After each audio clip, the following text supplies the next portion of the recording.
Our gospel reading today is about Jesus' teaching on mission for all of us. It comes from the Last Supper, hours away from his betrayal, death, and resurrection. He's gathered his disciples together to convey some really vital information on how they should behave as his representatives on earth once he has gone. Now he starts not with a sermon, but with service. The King of Kings takes the role on of the lowliest servant. Cast your mind to Maundy Thursday, when he washes the disciples' feet. What Jesus is demonstrating and saying here is that his disciples are now his ambassadors. In the same way that he has shown the Father to the world, they are to show him to the world. Just think about that. What Jesus is demonstrating and saying is that his disciples, that's us, are now his ambassadors. In the same way that he has shown the Father to the world, we are to show him to the world. So, how did they do that? And how are we to do this?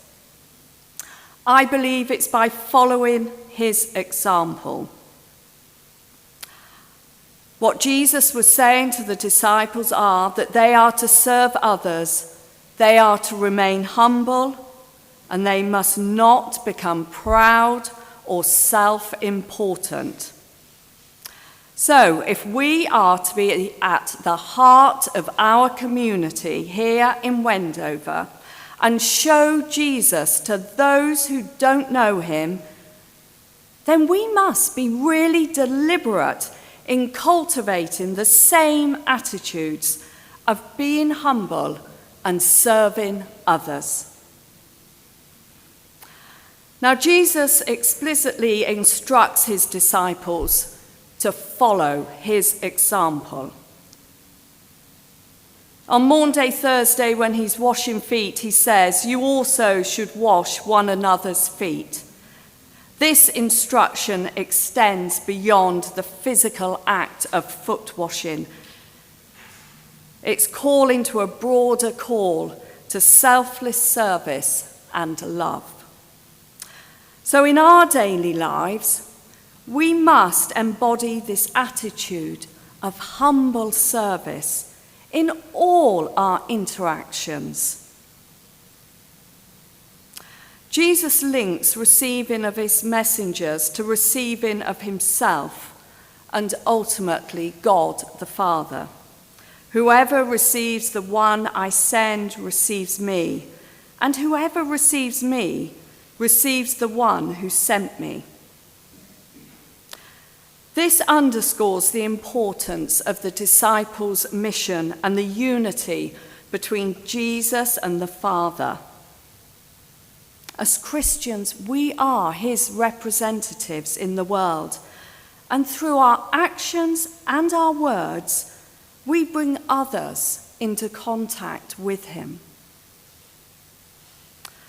Now, over the last few months here at St. Mary's, we've been praying and thinking about how to share our faith, God's vision for us here at St. Mary's. And Sally will shortly share that with us all. I believe that if we are to carry out God's vision here at St. Mary's, out into our community, then we must apply this passage to our lives. God is challenging us. He's challenging us to embrace a servant's heart. seeking opportunities to serve others selflessly. We are to follow Jesus' example in practical ways, demonstrating love and humility in our daily actions. We must recognize the importance of obedience to Jesus' teachings, knowing that it leads to blessing. We are to trust in God's sovereignty, even in difficult circumstances, understanding that he works through all situations.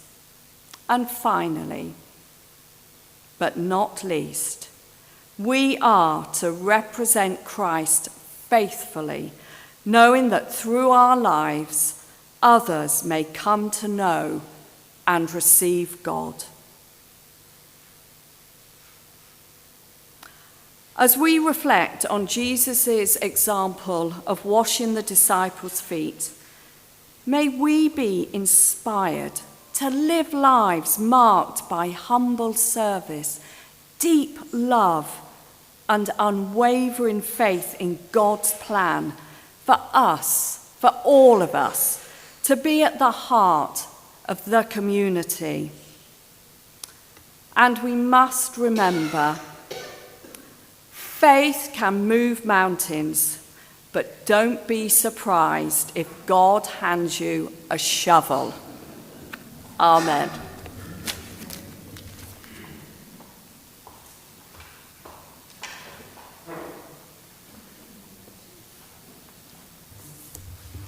I think that was Nadine's holiday inspiration. I suddenly got a message that said, please can you add this to the slides. As Matthew said, priorities have been children, young people and families, pastoral ministry and community in and out. And as we thought more and more, realised that we didn't want to throw these out, but in fact to develop them on. So, go next slide. So we are seeking to be courageous, to be compassionate, to be contemplative, and to deepen our faith. Some of those words come from the diocesan vision, helps us to tie in with that. And so our areas of priority will be similar. Children, families and young people, helping them to encourage to grow in faith. And drawing on Mark's words, help the little children to come to me and don't hinder them. We'll continue to develop our pastoral ministry, caring for each other.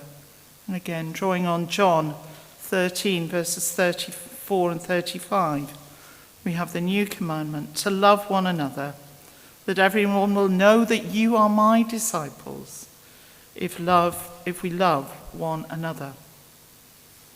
And then our engagement within this church community and within our local community, a place for everybody. And here we draw on Ephesians chapter 4. So Christ himself gave the apostles, the prophets, the evangelists, the pastors and teachers to equip his people for works of service, so that the body of Christ may be built up. So again, as Matthew said, we had the boards out there still tucked in at the back with the many, many, many suggestions and more that you've all made over a period of time and put them onto the boards. And many were given red dots to indicate what we felt were priorities. I took all of that and I filtered down, added one or two things in to come up with the priorities that we've got. You will have been handed during the service an A5 sheet which outlines these priorities. But I'm going to just read through them a little bit and expand. We do seek to appoint a pioneer leader for children, young people and families. We're still praying hard. I haven't heard from the diocese. I thought I would by the end of this week. So keep saying your prayers that we'll have been successful in our bid for some money towards that. It's very, very blatantly aware, we're very blatantly aware as we talk to those that are working in our schools, in our youth centre, there's a huge need to support young people with their mental health and well-being, and we want to be able to do that. We're very aware of how few children we're here having on a Sunday morning, but when we talk to families, something in a Sunday tea time, and perhaps something going into an evening for teenagers may be a way to go forward. And if any of you come in on a Monday morning, you see how thriving Sparklers is. And families are parents, carers, grandparents, all able to come together and be with their children. So there's lots to do there. That's one area that we're looking at. In our pastoral ministry, we want to establish new life groups so that we can get to know each other better and pray together. And I'm delighted that somebody's already offered to lead those. So that's a positive to take us forward. It was very, very obvious that we need to work with others to help to combat loneliness in our community. And I want to emphasize there that loneliness just doesn't come with the older age group.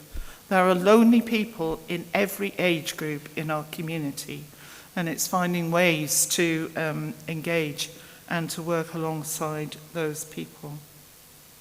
I want to continue to communicate the pastoral care that does take place at St Mary's, including the bereavement care and welcoming of newcomers. Talk about the stuff that does happen. I think we're aware, and by we I mean Matthew and Nadine and I, that perhaps we don't always share all the things that we're doing. Just the other week I put something on the update about the things I'd done in the 4 days as I was writing that. I can't tell you all of that. I can't tell you who I'm working with a lot of the time. None of us can. But it's happening continuously. So although it may sometimes appear that care is not there, I promise you it is. But we need to be better at doing that. And prayer is such an important part of our community. And one of the things, just one of the things, is to be providing some more prayer material for people to use. Our engagement within our church community, we would love, and this was something that really got a lot of red dots, and in fact green dots, which means that people are happy to help to get this going, is to establish perhaps a weekly cafe in church for those who are on their own and those who are lonely. And you'll see there I put in partnership with Chiltern Way School. Those of you who come on a Thursday know what a wonderful time we had a week past Thursday when a group of children from the Chiltern Way School came over with the most fantastic cakes. So I'm going to make you envious. They were beautiful.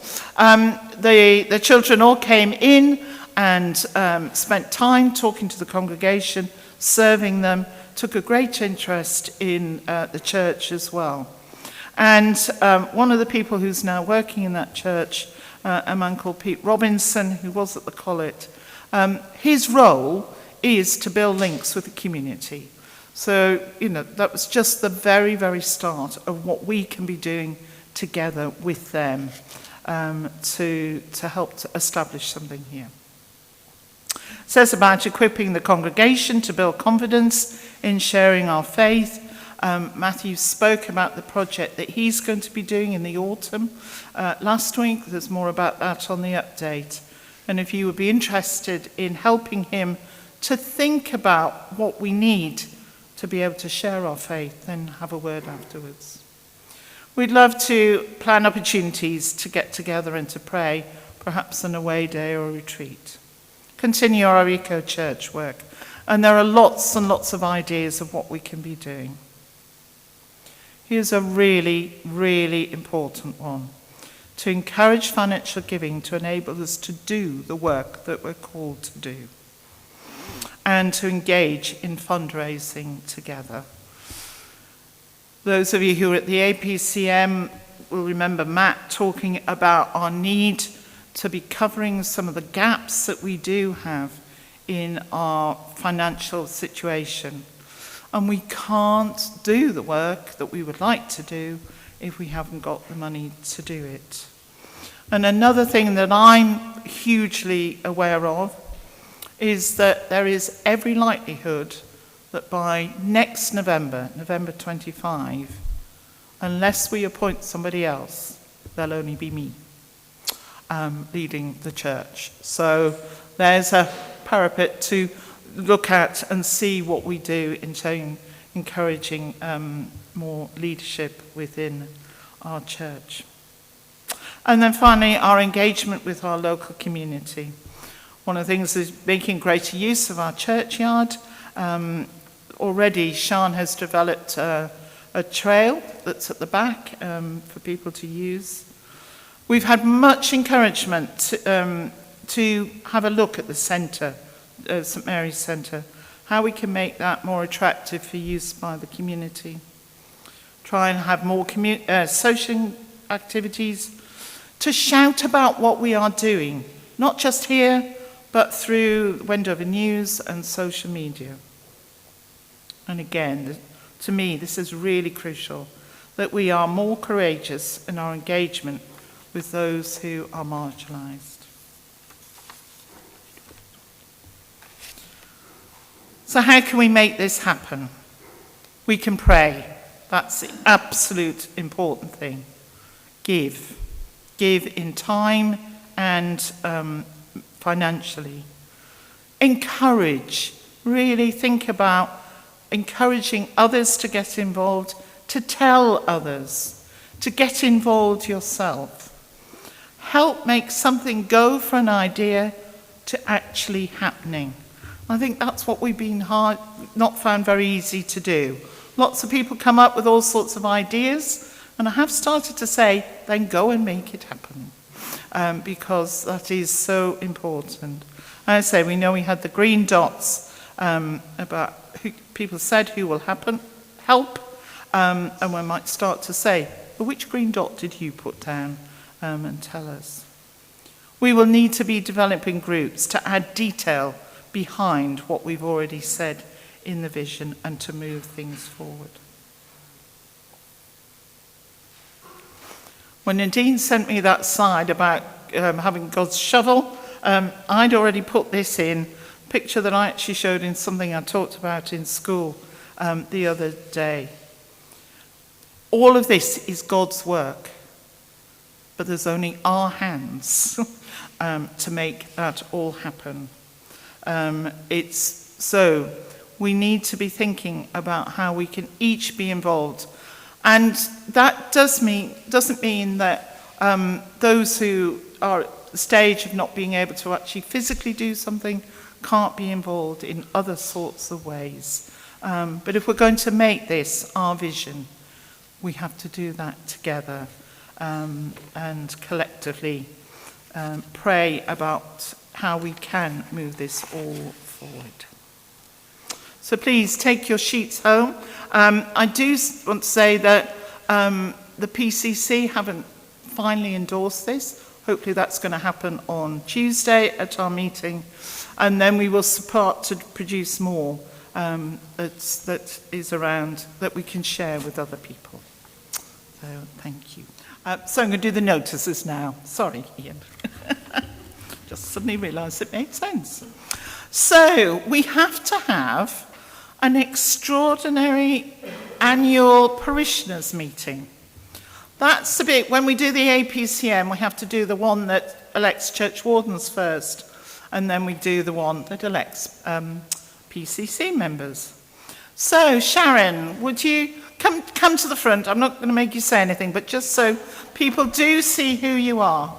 This wonderful woman who has volunteered to be our second church warden. Can you see the big smile on Pete's face?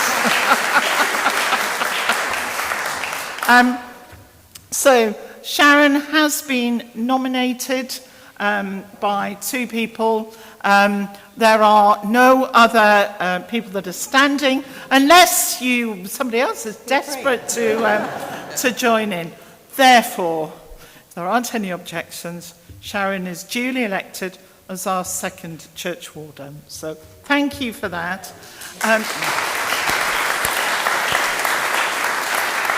On Wednesday evening, Pete and Sharon will go to Church of the Holy Spirit for the swearing in of church wardens, because there's a legal role, part to this role, so that will happen. So thank you, Sharon.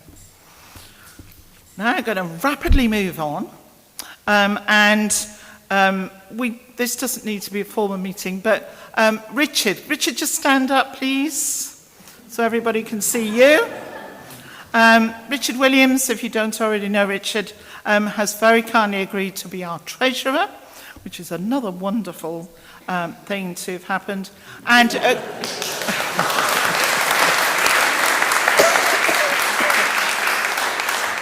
that's why there was all my cautions about the money that we need to be spending or not. But thank you. So Richard has again been nominated as a member of the PCC. Will join us on Tuesday night when it's PCC meeting. So remember, folks who are on PCC, we meet at 7:30 for our next PCC meeting. Okay, so that's the end of those meetings. Thank you. Quickly on to notices. Today there's a walk from the clock tower at 2:30 that John Gilby's leaving. There's a concert here in church of the Bucks Young Musicians at 3:00. They're raising money for UNICEF. And I know, I haven't been to any of the concerts they played at, but I think quite a talented group of young people. On Tuesday, we have Raina's funeral. It's at 12 noon. And here in church, so do come if you can to support Johanna and Alison as we farewell quite an extraordinary lady. There will be refreshments afterwards, and if anybody's able to help with that, then please come and have a word. And then we will travel up to the Lee, where Raina will be buried alongside her late husband. I don't think we can forget that there is polling on Thursday. Don't forget to vote, and don't forget to take your ID, otherwise you won't be able to go and vote. So please do that. And one other thing that I remembered about is that some of you may have already received a kind invitation from Margaret and Chris Heald for a drinks farewell. Margaret and Chris are moving up to Scotland. They hope by the end of July.